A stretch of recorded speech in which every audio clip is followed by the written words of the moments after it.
What's going on, sports fans? Welcome back to another episode of Sports Talking More. I'm your host, Alex Tillery, a.k.a. Coach Tell. And before we get started, you already know it's the Really Bro moment. But today, the Really Bro moment is, if we don't get out and vote November 3rd, it's going to be a big deal. We need to get out and vote. So that is the Really Bro moment. If you don't get out and vote, that man is going to be back in office. All right, with that being said, welcome back to the show. I have a special guest with me. Oh man, y'all know I always say, oh, we go back. This my bro. It's my little bro right here, man. I'm really proud to have him on the show today. I want y'all to give it up for Allen Pritchett, man. What's up, AP? What's up, bro? What's going on with you, man? I'm chilling. I'm hyped to have you on the show right now. I've been waiting, man. I've been waiting. It's an honor to be here, dude. Seriously, man. You got it going on. I appreciate it, man. I appreciate it, man. Yeah. So we're going to get right into this interview, man, because, you know, we got a lot to talk about. So tell the people where you was born and raised at, man. So I'm originally born and raised in Camden, you know, and my mom, she wanted a better opportunity for me. My grandfather wanted to play a role in my life from a father figure standpoint. So she had me stay with him in middle school in Haddonfield. And then after Haddonfield, I actually went to high school in Woodbury. So, okay. Yeah, I got, you know, a little bit of all over. I got 3 different areas all in one. Gotcha. Yeah. So you played ball at Woodbury? Yeah, I played basketball at Woodbury High School. Yeah. Okay. And college? Where you play at college? College, I played JUCO, Camden County, and then I did my last 2 years at Rowan University. So I was looking at some of your stats, though, man. You was leading the conference and scoring and all this other stuff. I was doing all right, man. Nah. Listen. Don't be too modest, man. Dude, don't be too modest, man. Yeah, I led the conference in 3-point percentage. I led the conference in scoring. I was also ranked 16th in the country in scoring. In JUCO. Yeah, dude. I mean, the stats is there. You know, you can look it up. You know, you can't lie about numbers, man. Definitely can't. I know. Almost 2 years. We was at Camden for 2 years. You scored over 1,000, almost 1,000. Yeah, I had 919 points in 2 years. Yeah, I know. You know, I came a couple games. Check out my bro. Listen. We go back. Yeah, we do. We go back, man. Since I was a pup, man. Yeah. I remember his 21st birthday. We took him out to get something to eat. Where did we go? We went to Macaroni Grill. That's what it was. Yeah, I could never remember that spot. Yeah, Macaroni Grill. I could never remember that spot. Right there in Cherry Hill, whatever. Yeah, Cherry Hill over there. Yeah. Yeah, I remember that, man. Yeah. My man turned 21. He was like, yo, you want to hang out with us? He's like, come on out, man. Hang out with us, man. Yeah, so that was a special moment. When did you develop the passion to play ball? Because wait, before we start, I know you used to do karate. I did. My mom, I needed the discipline. My mom put me in karate. My mom always had me in everything: football, karate, baseball, basketball. But everything I ever did, I always just loved ball. You know, being a boy, you know, I was more so always by myself a lot. And basketball was that one sport that you could do by yourself. You know what I'm saying? A lot. So. At the time, my mom's house was across the street from a park. Basketball courts was across the street. She could look at me from the door. I used to hoop. I used to be over there all day by myself. Either I picked up things from just being in the park, and it was just always something that I gravitated towards. You know, I was actually better in football as a youngin than basketball. I started to really learn how to play in 5th grade. You know, my guy Don Polk started to point me in the direction on what it would take to build a career in basketball. Yeah. So with that, like, I mean, picking up a ball, because everybody, you know, play ball now and then, you know, just a pastime. But like, how did like when did it become like your passion? Like, this something like you say, like, I want to play ball. It probably would be that fifth grade. Yeah, 5th grade, man. Like I said, I give a lot of credit to Don Polk because I was just playing basketball. You know, I loved to play with the basketball. That was my thing, but. Once Don, you know, he came into my life, he kind of started to point me in that direction, like, this is how you get better at basketball. And then it became, you know, I became passionate in the idea of wanting to get better. Like, I became so fixated on the idea of doing things right, opposed to just going hooping, you know what I mean? And I think that's pretty much why I love what I do now, you know, from a player development perspective. Yeah, I think that's like, kind of for me, I think it was more, but I think mine's a little more different, I guess. Well, it was different because my mom passed away when I was young, and basketball kind of put me in a whole nother level. That was my coping mechanism. Yeah. Like I was 2 weeks after she passed, a friend of mine was like, "Yo, let's go try out for this team. I'm like, I had on jeans and some sneakers and a t-shirt. Yeah. I never played organized ball. Right. And he was like, let's go. And my sister was like, go, like just get out the house, go do something. Yeah. And I went and I made the team in some jeans and sneakers. Yeah, you was tough then. I was. You was out there in jeans and sneakers. You had to be tough. I was hustling. I was like the coach. Every drill he wanted us to do, I did. Every like playing defense, I was playing good defense. Right. I made the team because I was playing defense. Right. I wasn't a scorer. So, and from there, you grew yourself into a role from the beginning. Yeah, it just helped because that was my way of dealing with my mom passing. It definitely is a coping mechanism. You know what I'm saying? I think everybody has their vice as far as what they like to do to unwind and escape the reality of whatever they got to deal with. Basketball definitely was mine. So again, you spending so much time by yourself and you working on things that you're not thinking about the actual livelihood or the living situation and conditions that you got to survive every day. You know what I'm saying? So for me, it was the same thing. But I realized it was a tool to get out of those situations. It was a tool to maybe become something more than what society was telling me, as far as where I'm from, what I should be. Yes, exactly. You know what I mean? So exactly. I mean, and I always say, because I had the love for the game. That's how I got out of high school. That's how I think I am where I'm at now, because only reason, and I'll be honest, the only reason I went to school was to play ball and talk to girls. I tell people that that's it. Play ball and talk to girls. I try to tell people that all the time. As good of a student people thought I was, if it wasn't for the basketball was my motivation. I love ball so much. I knew if I didn't do good in school, I couldn't play ball. Exactly. It was always that. It offset the idea of, all right, I can hoop, but if you ain't doing your schoolwork, you ain't gonna be eligible to play. So I didn't want to even take that chance. So I just tried to make sure I, dot all my I's, cross my T's across the board when it came to my education. Yeah, and I felt that my sophomore year in high school, my freshman year, I played varsity. Sophomore year, I didn't make. Well, I didn't say I didn't make the team, but I failed off the team. Yeah, and that hurt. Like that whole year, I was hurting. It happened to me once. Yeah, it happened to me once. 7th grade. I'll never forget this day. 7th grade. I'm in practice. We going. Dude, I was doing terrible in school. My mom came to the practice with a belt. Wow. My mom came to practice Shout out with to a Lynn. belt. Shout out to Lynn. I would never forget this year. My whole 7th grade year is like I didn't play ball. I didn't play ball. And from that, I never again will I ever mess up in school. And so, and to a lot of kids, like they need to understand that. Like my mom was big on that. Like you're not gonna ruin opportunities for yourself. First of all, she's sending me to stay in another household with my grandfather, and I'm not doing what I'm supposed to do, and I'm ruining an opportunity. You get what I'm saying? So it was more of that parental guidance that kind of made sure I stayed in that straight path to get to where I wanted to go too. So yeah, that was huge. I forgot all about it until you said that. Until you said that, I forgot all about that, dude. I swear I forgot all about that.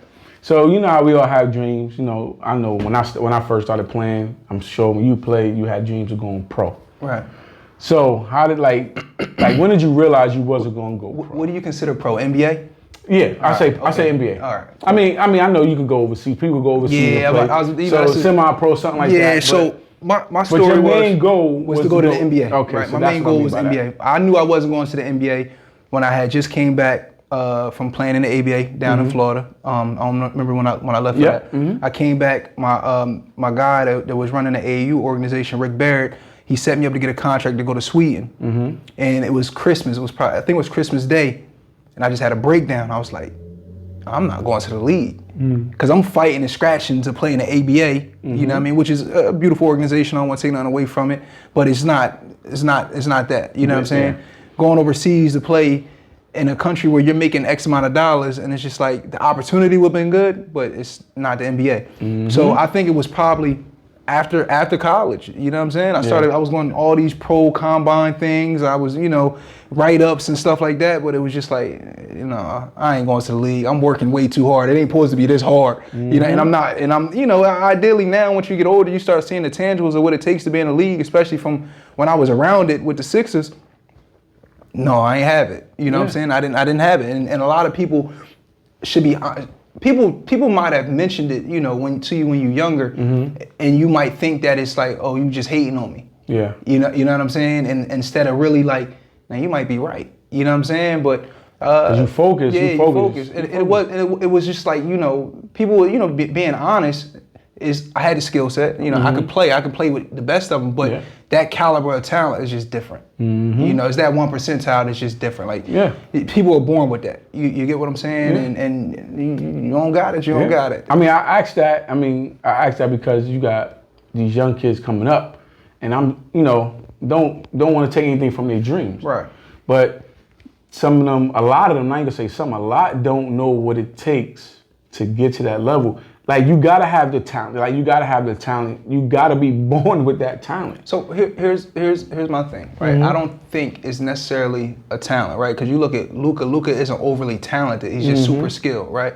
I think the problem with kids who want to chase that, they don't chase the first idea of being the best basketball player they can be, right? Just be as good as you can be. Yeah, I like that. I like that. So especially with all the kids that I work with and I developed over the years, some kids just, I want to go D1, or I want to do that. You can't maintain the idea of being as good as you can be as a basketball player first. You can't ever get to the league, because it grows and it goes in stages. You get what I'm saying? Yeah, no. And I agree with you to a certain extent that you're born with that talent, and then I don't think that that's true either, because you get some people that aren't talent, but they work hard and they have certain tangibles that fit the script to where they're trying to go, right? You might have the height, you get what I'm saying? You may have a high IQ for the game.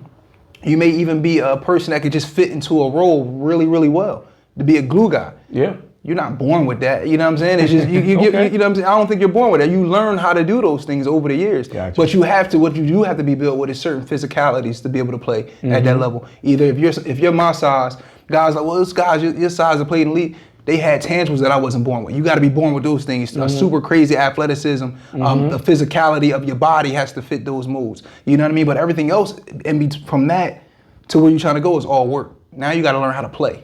Yeah, you know. I mean, I was just throwing that out there, but I liked how you used Luka, because I remember when they talked about during the playoffs, he said, "I can't jump high, I can't do this, I can't do that," but it's hard to guard him. Yeah, he's super skilled, and his IQ for the game is. And he know who he is. He know what he can do, and he used that to the best of his ability. So yes, definitely, that's definitely a good point right there. But how, like, so when you knew you wasn't going pro, like, you just was like, I had a breakdown. Yeah, I had a breakdown. It was a weird moment in my life, because you think something you're doing every day, and it's like, well, what am I going to do? Who am I now? You get what I'm saying? Like, ball was it. Yeah. Basketball, when you see me, you knew, AP, that's what he do. He play ball. You know what I mean? And once I realized I'm not going to make a living off of this, playing, bouncing the ball, being a player myself, I didn't know what else. I didn't know what to do. I didn't want to necessarily use my degree. I knew that for sure. I didn't, you know what I mean? What was your degree? Liberal studies, sociology, and criminal justice. Okay. You know what I mean? But if you didn't forget, I know what you was trying to do at one point. Remember being a stylist, fashion designer. I did that right. That was right after. That was right after. I was going to get to that. That was right after. That was right after the idea. Like, bro, I'm not going to the league. I need something to do to feel important and make an impact. You know what I mean? So yeah, I tampered with that. That was cool. Good industry. Is a grind in that industry. I'm not cut out for that industry either. You know, that's a hard industry to really survive in if you really don't want to go through the ups and downs of what it takes to be successful in there. Well, you know, I was with you. I know. I was the business manager there. He was a business manager then. What did I tell you during that time? Then we have a talk about, and I said where your passion was. Yeah, you said ball. I said that. I said I'm gonna support you. You came to me, was like, yo. You said get back to ball. I need you. I need your help with this. Right. Whatever you needed, I was there. You was there. You was negotiations, deal, whatever we did, whatever we had to do, we was there. But I knew in my heart. Wait, back up real fast. Before we get back to the ballpark, people don't realize how successful we was in the fashion industry. Oh, no, they don't. They don't. Like, a lot of people don't realize we had in the stores, we slept. Yeah. People don't even be knowing that part. I don't talk on it. You know what I mean? I never really brung it up either. I don't talk on it. People don't be knowing the idea, like, what's going on behind, even from the movie deals. Remember that one contract with the movie? Yeah, I know. Like, it is, so, listen. I'm just saying, like, it was a lot of different things I ventured into, and I could have. Listen, you my little bro, and you came to me like, and if I ain't believe in you, I'd be like, yo, right, nah, go ahead, this and that, because at the time I was moving, I was doing my thing with other clients and stuff like that, so I'm like, nah, bro, got it, right, let's go, right, he need help, let's go do it, right. So I already knew the success was gonna be there because I know the type of person you are. Because you determined. And I remember when we used to play in the church basketball game. It was married versus singles, and you was like going in. And this is like for fun. I'm trying to get 50. We go for fun. I was trying to get 50. You got other guys on the other team that's like 70, just want to be out there to have fun, and you trying to go for 50. He in a way. Yeah. I mean, so I know how determined you are when you want something. Yeah. So I was like, yo, but I just knew. I said to myself, this is not what your passion was. Your passion with basketball. I just knew it. But what the blessing in that is all the business structure that I was able to learn. Exactly. That's exactly what I was getting to. All the business structure I was able to learn. All the no's turned into yeses, and the yeses that turned into no's. Just knowing how to network and use all your resources is what allowed me to develop the program that I have now. Exactly. You know, it all worked full circle for me. It came through. Cause like when you first told me about it and you told me what you was doing, the A1, I said to myself, that's it. That's it. And then the way you started structuring everything, I was like, he's good. I ain't gotta worry about little bro no more. He good. And I mean, just your success so far. I mean, it took you places. It took you a lot of places. It took you, said, with the Sixers, you was developing players there with them. That's dope, man. Like y'all gotta think about that, man. He helping develop players to go to the NBA. So, or players that's already involved with the NBA. Like, that's dope, man. And I want you to like get the people a little bit more, if they don't know about A1. What's A1 about? A1 basketball fitness, to be straightforward with it, is a training development program, right? And I kind of fell into this because I started working with one player. It was literally this is the same transition that you talking about from when I was supposed to sign a contract for something actually. I mean, because we ain't talked for like 2-3 weeks to a month behind this. I remember it's coming back now. I was supposed to sign a contract. I think it was around the movie time. I was supposed to sign a contract because we were supposed to do X, Y, and Z. And I started working with this one kid. Changed my life completely to who I am now. I mean, the contract we was gonna sign, I didn't really like. We was gonna do it to do it, but I didn't really think it was going to be beneficial too much, but it would have been something that we could have used as a reference. But go ahead. So I just started working with the kid, and it was like, at that moment, I realized where I was back home. You know, I was more so taking what I've learned over the years, putting it into this person, and allowing them to grow. And then from that one person, it became another person. And at this time, I was literally doing it for free. Yeah. I was doing it for free. I had no business mind for it. I was in love with it. And then once it all clicked, I was like, you know what? I can make this something more than what it is, because there's a lot of kids like this one person that needs the same type of service. You get what I'm saying? And it's funny because, remember my partner that was with me riding? Yeah. And he was like, yo, you seen AP social media? You seen his Instagram? I went from fashion to basketball 2.5. Yeah, but he was like, yo. Cause man, I told him what your passion was. Right. And when he saw the stuff that you was doing with the kid with the tennis ball, he was like, tell him to go stay there. Yeah. Tell him don't even worry about coming back towards fashion. Stay there, cause I mean, and then again, that just puts you on a whole nother platform using social media. Like it did. You know what's crazy? If we really had social media how it is now when we was in the fashion industry, I think that probably would have. Yeah, we wouldn't be talking about A1. We wouldn't be talking about A1 right now. I promise we wouldn't. No, we wouldn't. Like, think about what we did and accomplished with no real social media and branding, as far as how they use it now. Yeah. 8 stores. Yeah. Select like. Yeah. I probably So everything came full circle. And it's funny. A lot of people don't know that. Like I never talk about this. Yeah, no. Like they never knew that I was behind the scenes and all. I just don't talk about that because I mean it is what it is. It take a team with everything, man. Yeah. Even now with the new development and the rebranding of A1, I got a business team with me, right? So it's more so it's like you get so many people that be, you know, I was at times stubborn. But at the same time, I still had to trust y'all to be who y'all were, right? There's no point of being on a team if I couldn't trust you and let you do what you were here to do. So you know, with my business team I have now, and I'm just a guy that want to be. I'm straight basketball. You know, I have business sense, the business ideas, but for the most part, they help bring all that in and give it to the public. So everything you see now, it's just. I got to give them a lot of credit. You know what I mean? I got to give them a lot of credit. That's what's up. I'm just a basketball guy. And it's funny that I'm sitting here watching you mature. I told you that, dude. I'm telling you. I told you. I said I'm not the same. Bro. I know you said that. He said that just before we got on camera. He said that before we got on camera. But because I'm like, I'm watching you, like the way you talking right now. Yeah. How just being like a brother to you before we got into business, then doing business with you. Yeah. It's like it's two sides to you. Yeah. And I saw that. Yeah. I was like, okay, this dude want to do everything under the sun, like, and he want to do it now. Yeah. And I'm like, yo, bro, you got to take your time. We got to pace ourselves to do this. But when he get his mind to it, he gonna do what he got to do. I'm stubborn in that way. And we bump heads. But that's what men are, though. Yeah. You know, let's touch on that. Yeah. Right? Yeah, go ahead. It's okay as a man to bump heads and have a difference with a person. You can't always agree with everybody. And you're not an alpha male or the quote unquote king that, you know, you hear that if you can be able to be back and forth and stand on your own too. Yeah. But you should be able to talk it out afterwards though. Exactly. You get what I'm saying? Like that's something that a lot of these young guys don't understand. Like we can have a difference. You know, it don't always have to resort into a violent outcome where you go your way, I go my way, then we come back to the table, we talk about it. Yeah. Like I don't like what you did, you didn't like what I did. All right, how do we move forward? If we can't move forward, then we just leave it in the past. There's no beef, there's no hate, there's no love losses. It is what it is. You know what I mean? So it's just funny because it was like you said, dude, when I was younger, I was so stuck.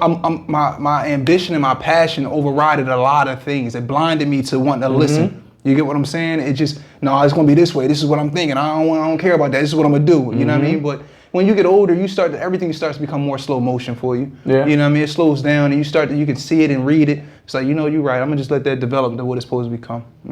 How old are you now? 32. Dang, boy, 32. 32. I'll be 33 in December, man. Yeah, I know. Yeah, I know. Yeah. But but back to A1 though. Right. I just love what you're doing there. You got the development of the kids. Like I see the stats, how you show the stats, how you post the stats of where they started and where they at now, and the development. It's a plan. Yeah. It's a plan. And my goal really is because, you know, especially even coaching now, and you travel, you sit and talk with so many different coaches from all over.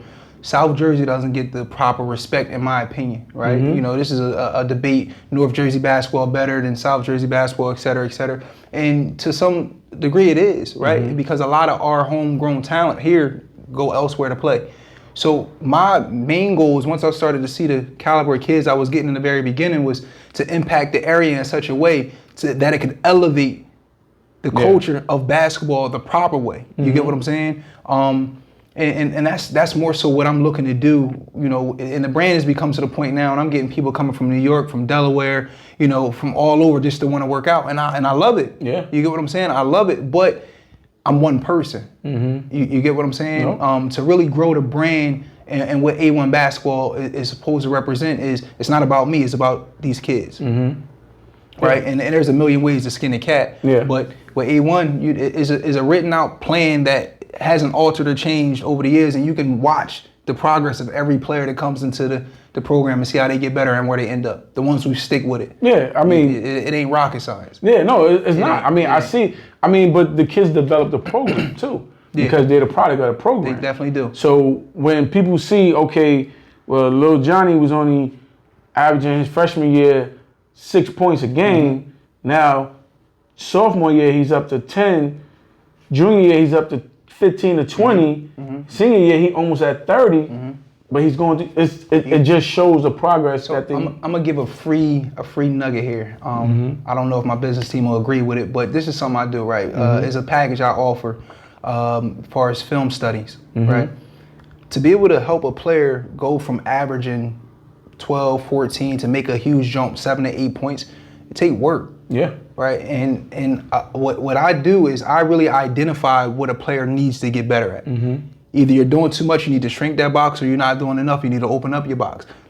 I don't feel like every kid is receiving that type of development. No. You know, like my last interview I did, we were talking about, you know, the difference between a trainer and a player development coach. A lot of people don't understand that. Like, people don't even know what a player development coach is. Someone even said that they think it's a glorified trainer, right? It being funny, like, I get it. It sounds, but it's not. It's two different people. You know, when you go through the process of watching film, you know, if you ever watched a game is 2 hours. Yes. Now, when you dissect it, that's about 4 or 5 hours of work that you're putting in to make that kid that much better. And it might only be a 5% increase in that game, but you did your part. Yep. You know, it's not always about the cones and all these other crazy drills that people want to go through. It's not about that. You know what I'm saying? So like that film study piece is huge. You know what I mean? I'll teach you how to score an average 20 to 25 or 30, whatever it is that you may fit within your system when that is calling you to do. Because I'm not that person. Every kid is training me. Oh yeah, you need to go average 20. No, that's not you. Yeah. You get what I'm saying? That's not you, and that's what a lot of people don't understand. You have to understand. Again, go back to that first point we made about Luka.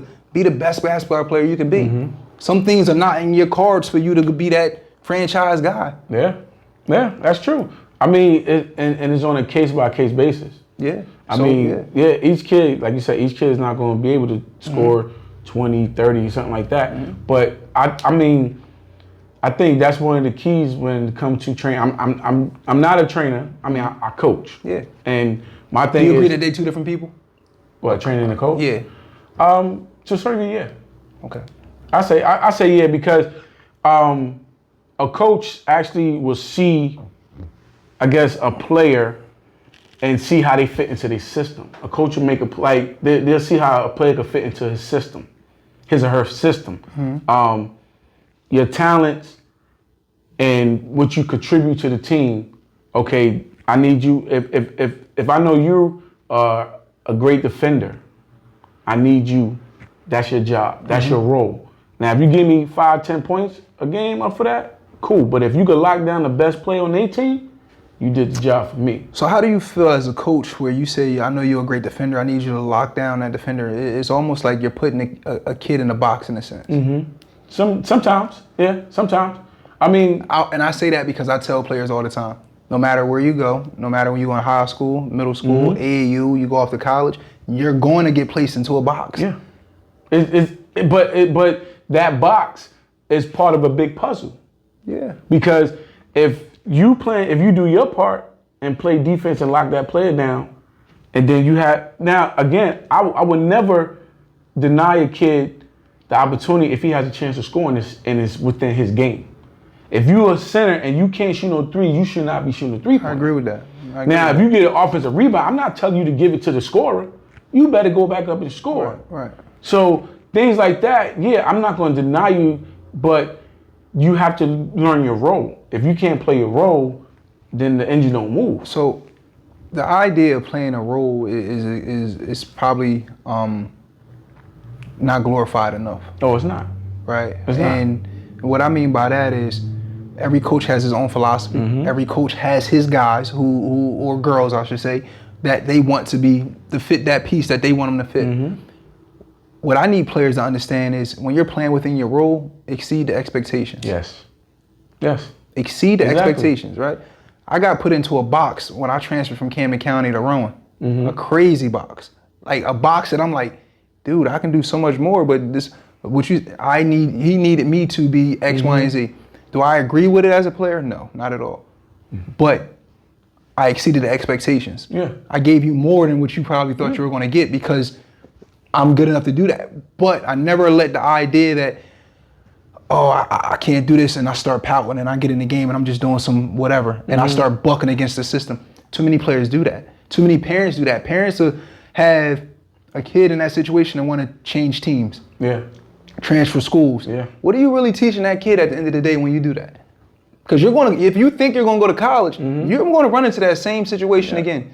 And how can you handle that adversity? I mean, you got to think about it. You got all right. Let's just take. I know it's a super team, but let's take a Duke. The dude that sit all the way at the end of the bench was an All-American. Possibly. Yeah, possibly. Yeah. He's a 1,000-point scorer. High school, possibly. Right. He could play. Let's just say, sum it up, he can hoop. Yeah. He could probably hoop. But where his placement's at? The 12th man on the bench. Right. So it don't matter. It happens in the NBA. Like, you got players in the NBA that was All-Americans, but they have to roll.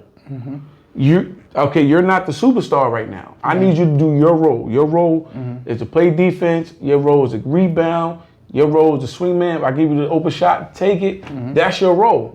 Now, if you do a little bit more to exceed that, that's a gold nugget for a coach. I think when I was with the Sixers and I was hands-on with the affiliate team, at the time they were called the 87ers, they now the Blue Coats. Guys are trying to make that transition from the G League up to the NBA, right? So during player development, you would have those talks like, "Oh, I don't understand. I just had a good game. Why I can't get my call up?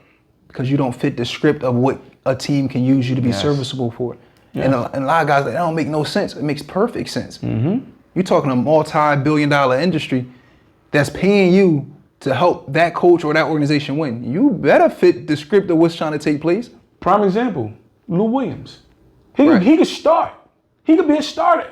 I agree. But what he do?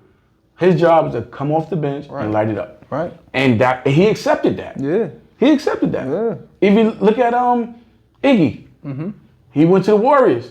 He went he was a star with the Sixers and he went and took a back seat. So here's my question with that. This is we can talk basketball. I got a question about that. Does that mean that they were never franchise players, period? Right? Or they a better glue guy, a better six man? I would say it's a combination of both, yeah.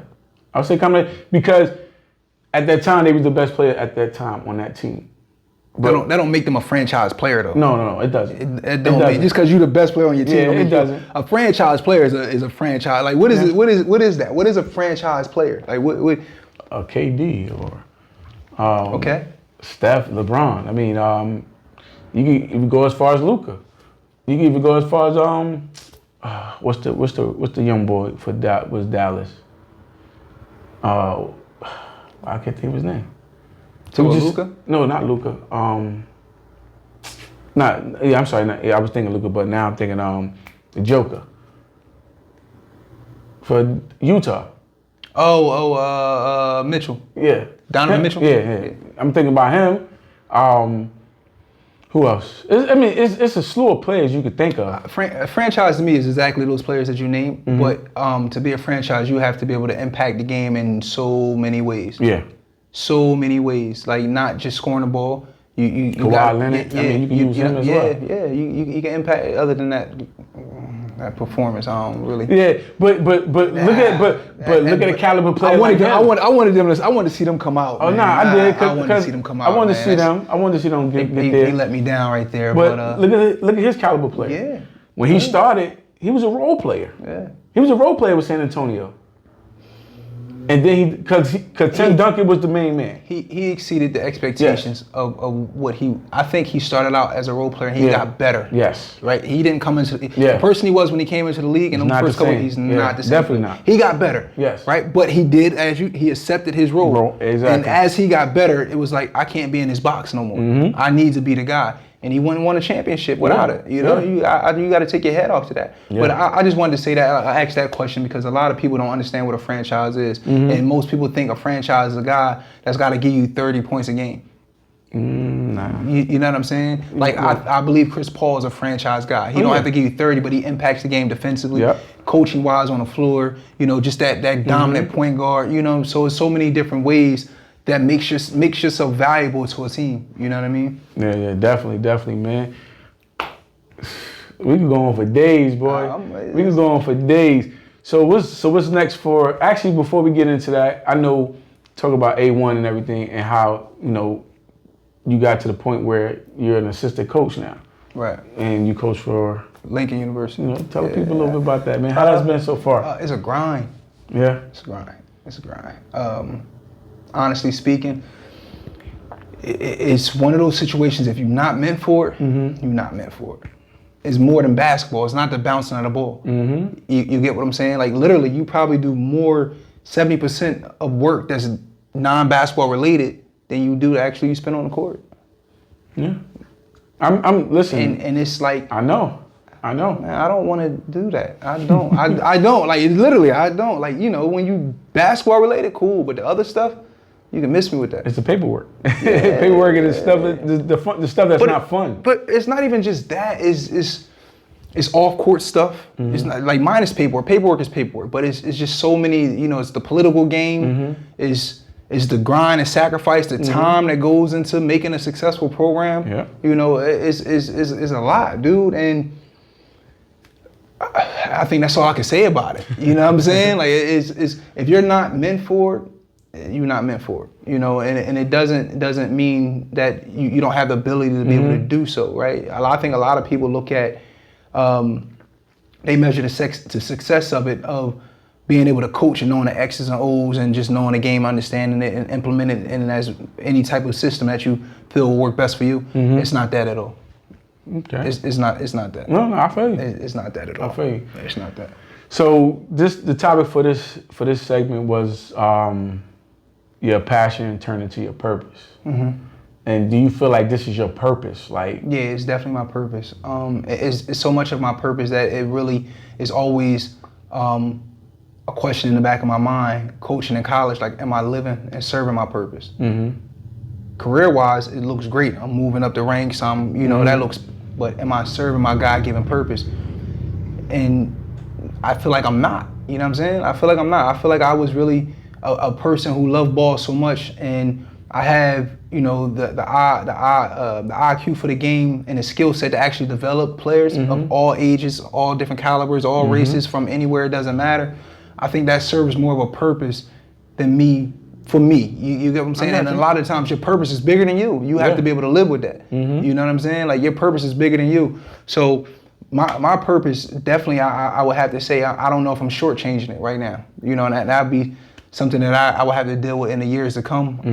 Do I want the glory and the gratification of climbing the ranks and saying, look what I was able to achieve, and then helping those along the way? Or am I meant to be spread out to be able to gain more for my purpose from just working with certain individuals? That's real. Yeah, you know what I mean? Like, that's that's real. I like that. I like that. It's tough, man. It's tough because I always encourage people to find your purpose. Something that you do naturally, something that comes effortlessly, something that you can do for free, and you don't feel like you need to charge for it. Is usually where your purpose is. Yeah. And as long as it's benefiting someone, your purpose usually is to benefit somebody else. Exactly. It ain't meant to benefit you at all. Exactly. And that's that question where I'm like, this benefits me coaching in college. Yeah. It don't benefit other people, other than the people that get to benefit from that situation, but it don't benefit the masses of people that I feel I'm developing A1 to represent and be able to achieve. That's real. That's real. Yeah. So what's coming up for A1, man?